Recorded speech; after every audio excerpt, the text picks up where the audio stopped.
And we will do our best in order to have a stronger Europe, much stronger, and more autonomous, based on the pillars I just mentioned, and based as well, and we can revert in the dialogue, but on more investment and commitments on defense and security, because we have to invest much more and invest much more.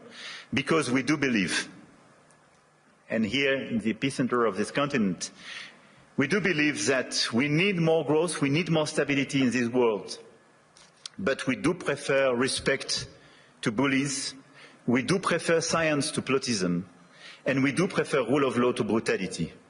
You're welcome in Europe, and you are more than welcome to France.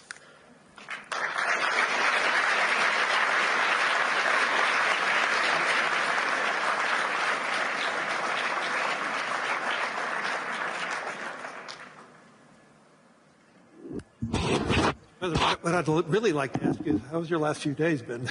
But importantly, though, you framed out an economic direction for France and for Europe.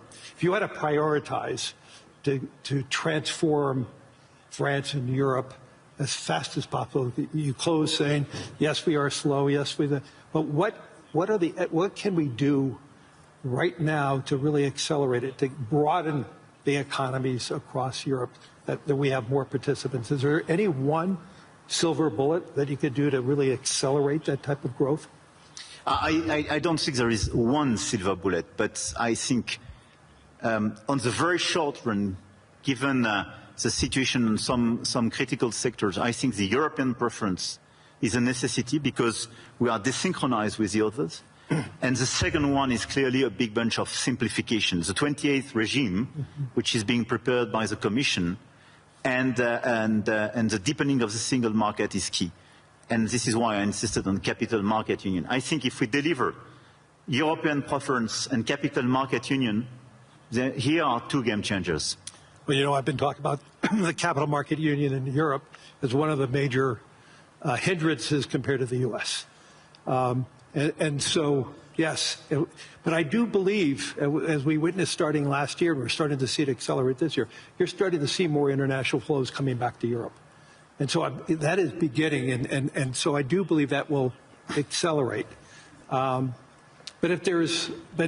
in terms of priorities, if you had to tell the Commission, what should they be more swift in terms of transforming Europe faster, so it can compete with the U.S., compete with Europe, and exceed China and Europe, China and the U.S.? Look, I think this is the discussion we have clearly with the Commission. We will have an informal summit in February focused on this topic. Everything was largely drafted by both Letta and Draghi's reports and is well known. I think the difference is that Draghi was before China surpluses vis-à-vis Europe. I mean, we should not underestimate the fact that 2025, for the very first time, $1 trillion. Yeah, China has such a surplus vis-à-vis the rest of the world, 1/3 vis-à-vis the US, 1/3 Europe, 1/3 the rest of the world. But it was $1 trillion. It was bigger than any other time. Yeah, and for the first time, the deficit between Germany and China was a trade deficit for Germany. And this is a game changer for Europe. So this is why, clearly for me, we have to fix this issue. And second, it's about the tariffs. So if I have to tell you what could change the game and our approach for all of us in the year to come, for me it would be a bunch of simplification with all this omnibus package for the Commission, sector by sector, European preference, capital market union, and dismantling of the tariff between US and Europe. Because in such a context, what doesn't make sense is to have tariffs between allies. Right. We have to fix the war in Ukraine. We have to help the Ukrainians to resist and find a sustainable peace. We have to fix prosperity in democracies. I mean, it doesn't make sense to have tariffs and be divided, and even to threaten now with additional tariffs. We can use the crazy things is that we can be put in a situation to use the anti-coercion mechanism for the very first time vis-à-vis the US if they put additional tariffs. Can you imagine that? This is crazy. This is, I do regret that. But this is a consequence of just unpredictability and useless aggressivity. So what we have to do is to remain very calm, all of us. We have such an agenda with so many opportunities and so many challenges. So let's be focused on peace in Europe. Everybody should be focused to help the Ukrainians to have a sustainable peace. Level playing field and fixing the issues and these imbalances with China, because it's an issue for the Europeans and the Americans. And third, let's be focused on more competitiveness in Europe and this big acceleration, full stop. Throughout the sessions today, and I think during the week, AI is going to be the dominant conversation.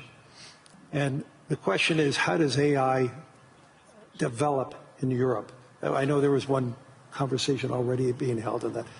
What is your vision of AI for France specifically? Look, we are a strong believer, and 1 year ago we organized this AI summit in Paris, yeah. And we are one of the most vibrant ecosystems in Europe. We're really not in a recession, so 6.9%, calendar year 2025, 5.4%. I have called for getting that number down to 3% by the end of President Trump's term, and I think we're on the way. So you've been using that tariff money to pay down the deficit then? It feeds into the general account, and it's been a big part of it. And again, last year, the U.S. 10-year bond was down about 40 basis points. I believe France was up about 40 or 50. Germany was up 50 or 60. U.S. bond market had its best performing year since 2020. And again, back to your point that after liberation,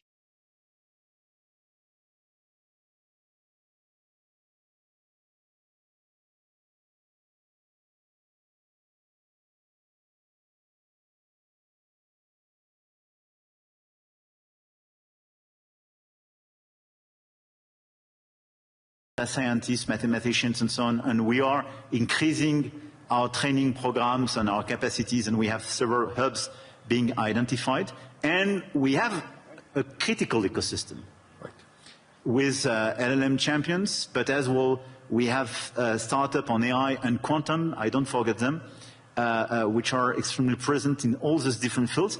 One of the best evidence of the attractiveness and this vibrant ecosystem is that Jan LeCun when he decided to leave Meta and set up his own company, established it in France, right, a few weeks ago, which is for me a good evidence. Big win. A big win, and we will do our best to help him to work. This is a global company, yeah, but incorporated in France and established in France with these talents. So we have all these assets. But what is important for me now is to invest, to help all the startups and the companies in this sector to do much more and to increase. But to do my best in order to make sure that their domestic market is the EU market and not just the French one. Right. And when we speak about strengthening the single market, this is this point. And this is a game changer, because it means your domestic market is not just 68 million inhabitants, but 450 million. It's super important. And it's important for Europe to have that unified grid, which it does not have yet. Exactly. So, for the remaining time, is there any one message that you really want to push over the course of your remaining term that really will resonate, not just resonate for France, but resonate for the world? Look, I really believe that we are in these very challenging times, and you mentioned some of these challenges in your speech. I did in mind, and unhappily, we were even not totally complete. Mm-hmm. And at the same time, we see the level of investment in this world, in the current environment, and the ongoing revolution. This level of investment has no comparison with what happened during the past years, not to say decades. So my main message would be, let's not be shy. Let's not be divided. Let's not accept a global order which will be decided by those who claim to have the, I would say, the bigger voice or the bigger stick or the bigger one, I don't know. But let's focus on just common interests and common challenges. We know what we have to fix. Growth, peace, climate. And we should not forget climate in this current agenda. We want peace, we want growth, we want climate. And investment, innovation, everything should be dedicated to fix these three issues. And in order to fix these three issues, let's focus on the key investments, the key innovation, but our ability to cooperate as well. And let's be clear, Davos was founded for restoring a global discussion, having a global discussion between business leaders, but as well governments and so on.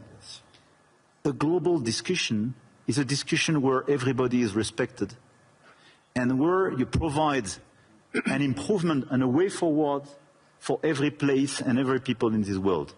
This is the only way to make it sustainable. And I think this is the right way to do.